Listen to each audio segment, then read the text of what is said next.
So, my goal is to make a one-part ensemble device, dropping the melody down an octave.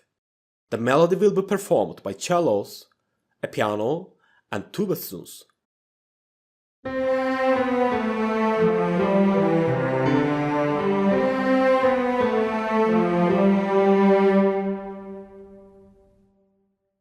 Now, let's plan the harmonic background. The bass line is on the contour basis. Let's apply the spread method, then we can check the others. So, I'm going to add a 6-part harmony above the melody in the second beat of the bar.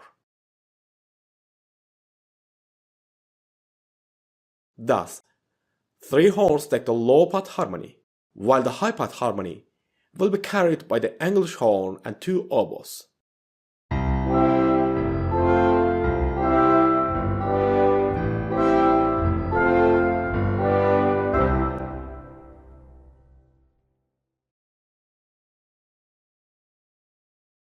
Of course, the stretch method is well combined with spread in the same register.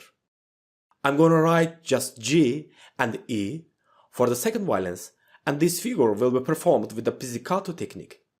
As you know, pizzicato has a plucked timbre and makes a uniformity with the harp due to their homogeneous color. I like this combination.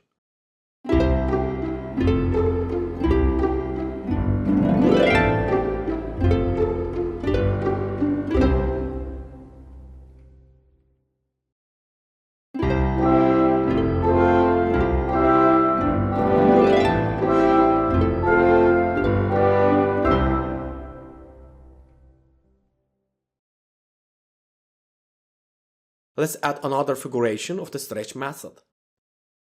The same figures can be used as an octave below.